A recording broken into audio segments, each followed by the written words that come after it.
అన్ని చోట్ల 6వ రోజున అంచనాలకు మించి కలెక్షన్లను సొంతం చేసుకుంటూ ఊచకోతకొస్తుంది యంగ్ టైగర్ ఎన్టీఆర్ నటించిన లేటెస్ట్ మూవీ దేవరా.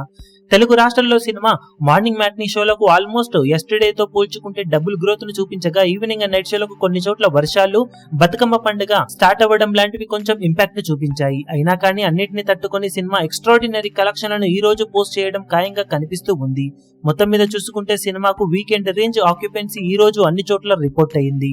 బాక్సాఫీస్ దగ్గర తెలుగు రాష్ట్రాలలో మొత్తం మీద చూసుకుంటే సినిమా 5వ రోజుతో పోల్చితే ఆల్మోస్ట్ 40-50% వరకు గ్రోత్ ఆన్లైన్ టికెట్ సేల్స్ లో కనిపించగా, ఆఫ్లైన్ లో కూడా ఆ ఇంపాక్ట్ ఫుల్ గానే కనిపించింది. దాంతో అవలీలగా సినిమా ఈ రోజు తెలుగు రాష్ట్రాల్లో 9 కోట్లకు అటు ఇటుగా షేర్ అందుకునే ఛాన్సెస్ పుష్కలంగా ఉన్నాయి. ఫైనల్ ఆఫ్లైన్ టికెట్ సేల్స్ లెక్కలు అంచనాలను మించితే 9 నుండి 10 కోట్ల రేంజ్ షేర్ మార్కును తెలుగు రాష్ట్రాల్లో సినిమా సాధించవచ్చు.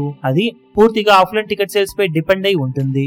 ఇక హిందీలో ఆల్మోస్ట్ మొదటి రోజుకు ఈక్వల్ అనిపించే లెవెల్లో ట్రెండ్ ను చూపించింది ఈ సినిమా. దాంతో ఈ రోజు హిందీలో 6 నుండి 7 కోట్ల రేంజ్ లో నెట్ కలెక్షన్ సాధించే ఛాన్సెస్ ఉన్నాయి. కర్ణాటకలో కూడా మంచి జోరును చూపెడుతూ 2 కోట్లకు పైగానే గ్రాస్ ను ఇప్పటి వరకు రిపీట్ అయిన లొకేషన్స్ లో సొంతం చేసుకున్న ఈ సినిమా తమిళ్ మరియు కేరళలో మాత్రం అనుకున్న రేంజ్ లో గ్రోత్ అయితే చూపించలేకపోయింది. మొత్తం మీద చూసుకుంటే ప్రజెంట్ ట్రెండ్ ప్రకారం ఓవరాల్ గా వరల్డ్ వైడ్ గా సినిమా బాక్సాఫీస్ దగ్గర 16 నుండి 17 కోట్ల రేంజ్ లో షేర్ ను ఈ రోజు ఓవర్సీస్ కలెక్షన్స్ డీసెంట్ గా ఉంటే సాధించవచ్చు. ఫైనల్ ఆఫ్లైన్ టికెట్ సేల్స్ లెక్క బాగుంటే 16 నుండి 18 కోట్ల వరకు వెళ్లినా ఆశ్చర్యపోవాల్సిన అవసరం లేదు. అంతకు మించి కలెక్షన్స్ కనుక వస్తే సినిమా ఊహాకందని ఊచకోత కోసింది అని చెప్పవచ్చు 6వ రోజున.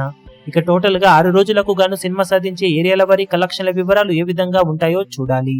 ఈ వీడియో మీకు నచ్చినట్లయితే లైక్ చేయండి, షేర్ చేయండి, ఛానల్ ను సబ్స్క్రైబ్ చేయడం మాత్రం మరవకండి. ఏ చిన్న అప్డేట్ ను మిస్ అవ్వకూడదు అనుకుంటే బెల్ ఐకాన్ ను ప్రెస్ చేయండి.